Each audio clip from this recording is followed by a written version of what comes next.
राधे राधे। ये वीडियोटी होउची नीलाद्री विजे दिनर। तार 2 दिन पूर्वर आमे गुंडीचा मंदिर रे जगार दर्शन करिथिलु, किंतु कोन पई बहुत इच्छा हैला टिके रथरे जगार दर्शन करिबा पई स्वामी स्त्री बाहरी पड़िलु। आकाश रे मेघ बहुत थाए, किंतु मन रे बहुत इच्छा थाए जे जगार दर्शन करिबा पई। एठी पुरी आ 42 किलोमीटर थिला। मेघ किंतु आमको गोड़े गोड़े आसुथिला। वर्षा एते जोरे उठेकी थिला जे मनरे डर भी आसुथिला। बिजुली घड़घड़ीर साउंड रे देह भी कौन हो जाउथिला। तथापि स्वामी स्त्री न डरी ताकू भरोसा करी आमे चली जाइथिलु। बाटरे गोटे जगार बहुत जोरे वर्षा हला, सेठी टिके छिड़ा ही गलु। बहुत लोक माने भी रही गले। तापरे आसिकी आमे पहुंची गलु बड़ दांडरे। एठी देखंतु केते अळिया पानी। आकु तो आमे भलो पानी कहि पानी, एटा अळिया पानी। सब ड्रेन रो पानी गुडा आसुथिला। तथापि लोक मानकर मनरे टिके भी संकोच नथिला जे ए असना पानी रे आमे पसिकी जीवा, इन्फेक्शन ही जीवो। किछि न भाबी से माने जाउथिले, आमे भी स्वामी स्त्री जाउथुलु। आमे एठी फास्ट बाइक नेकी जाउथुलु, किंतु किछि बाट गला परे देखिलु केते लोकंकर गाड़ी खराब हे जाउची। साइलेंसर रे पानी पसिकी से माने बहुत हैरान होउचंती। तो आमे गाड़ी बुलेई के आनी के सेठी गोटे मेडिकल थिला, सेठी रखी देलु। तापरे स्वामी स्त्री आसिलु।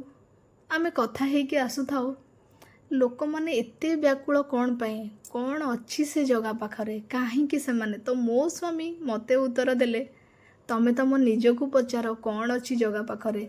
तमे तो निजे वर्षा घड़घड़ी रे समस्ते मना करुथिले, हेले तमे तो आसिलो ना।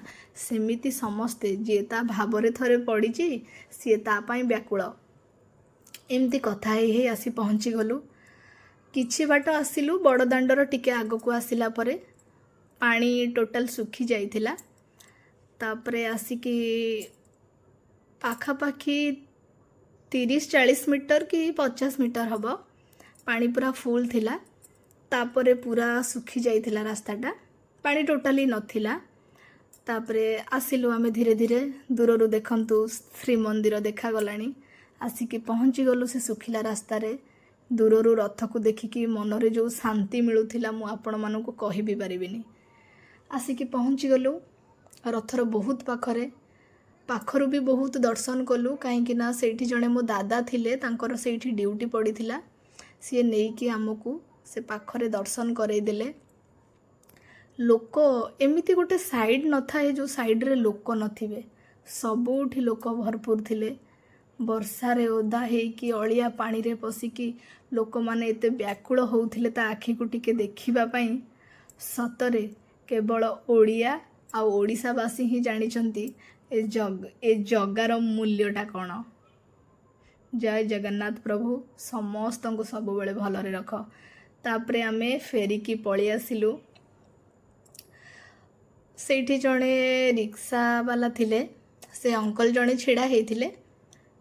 आमे आसिलु। आसिला बेले मो स्वामी कहउथांती सी केते बुढ़ा ही गलेनी ना, आमको बसई कि नेबे, आम ओजन तो एते। किंतु कौन करिबा, सेटा तांकर पेशा थिला। आमको आसीबाकू भी पड़िला तांको सहित। Thank you uncle. आमे आसीगलु। तापरे आसिकी किछि बाट आसिला परे से आमको मेडिकल छक पाखरे छाड़ी देले। आमे सेठू पुणी आम गाड़ी नहीं कि आसिलु। एठी लास्ट रे मु टिके मो निज को कैप्चर करिदेली बड़ दांडरे। मो स्वामी को भी टिके कैप्चर करिदेली कैमरा रे।